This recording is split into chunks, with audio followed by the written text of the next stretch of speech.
prices starting to creep higher. The near-zero inflation era may be ending. Prices are rising slightly and economists expect a steady climb as the recovery gains steam. In recent earning reports, some retailers and manufacturers have said they're boosting prices this year on clothing, groceries, and other items after holding firm in 2010. The uptick is largely driven by surging food, energy, cotton, and other global commodity prices as economic growth heats up significantly in China and emerging markets. U.S. firms largely absorbed higher costs last year in the belief that price increases would drive away penny-pinching consumers in a weak recovery. But they can withstand shrunken profit margins only so long. You run out of margin and eventually close, says investment strategist Bruce McCain of Key Private Bank. Also, consumers are less wary.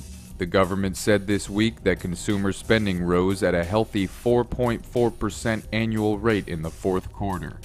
The Consumer Price Index in December rose 1.5% from a year ago, the most since May. Yet wholesale prices for finished goods jumped 4%, indicating firms were squeezed. Federal Reserve Chairman Ben Bernanke dismissed inflation worries on Thursday. Let's see what Mark Faber had to say about Bernanke dismissing inflation worries and the BLS reporting U.S. year-over-year price inflation of only 1.5%. Are you concerned about rampant inflation? And I use the word rampant because we're dealing with high levels of inflation in many places and dealing relatively well for the time being with it. I mean, in Russia now, 6 to 7%? I'm not sure about that because I have a very large subscription base and I ask my readers, whoever thinks that his cost of living is going up by less than 5% per annum to please send me an email. I didn't get a single email. And I guarantee you also for your family and for every family in the US, the annual cost of living increases are more than 5% today. And the Bureau of Labor Statistics is continuously lying about the inflation rate, including Mr. Bernanke. He's a liar. He's a liar. Inflation is much higher than what they publish. Bond market flashes inflation warning. The U.S. bond market has begun sending a message that inflation risks are rising and the Federal Reserve may be too slow to act, potentially marking a significant turning point in the economic recovery. In the past week, Treasury bond yields have jumped to their highest levels since last spring. Yields on 10-year Treasuries surpassed 3.5% and 30-year yields broke through 4.7%, which makes some worry this could mean rates will march even higher. Long-term rates have been gradually moving higher in response to an improving economy and rising commodity prices, but in recent days the increases in yields accelerated. A move many say is due to the worry that the Federal Reserve may be underestimating inflationary pressures in the economy and may act too slowly to tame them. Inflation is bad for bondholders, eroding the value of their fixed returns and sending the prices of their bonds lower. Canadian dollar drives to 2.5-year high on jobs data.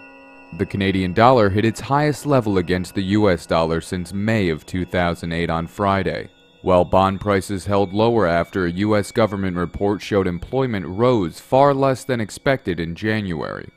Stronger than expected Canadian job gains for January underpinned the Canadian dollar's climb to as high as 98 cents to the US dollar. At 9:27 a.m., the Canadian currency was at 98 cents to the US dollar, still firmer than Thursday's North American session close at 99 cents to the US dollar. U.S. employment rose by a meager 36,000 jobs in January, far less than the 145,000 increase the market had expected. But the employment rate fell to its lowest level since April 2009.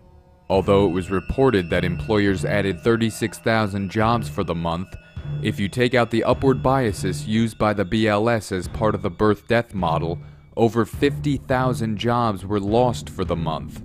Yes, the unemployment rate fell to 9%, 300 jobs short of it being 9.1%, but that's only because the civilian participation rate, or the number of people in the labor force, is now down to a 26-year low of 64.2% from 64.3% in December, 64.5% in November, and 67.3% a decade ago, back in January of 2001.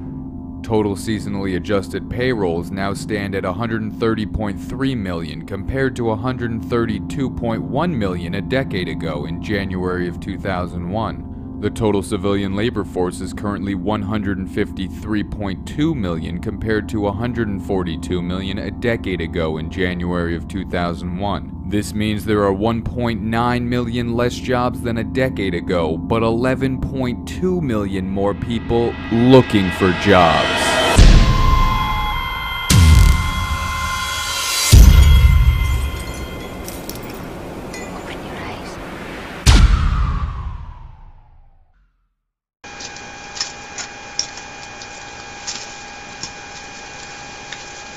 Thank you.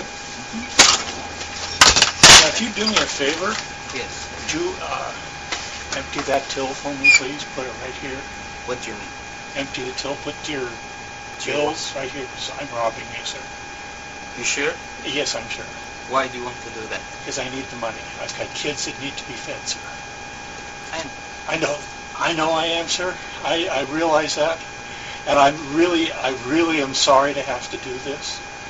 But I've got kids. how about if I give you $40 and this is it?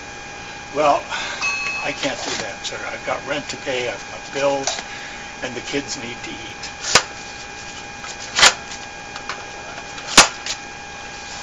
Thank you very much. I appreciate it, and I really am sorry, and if I ever get back on my feet again, sir, I'll bring it back.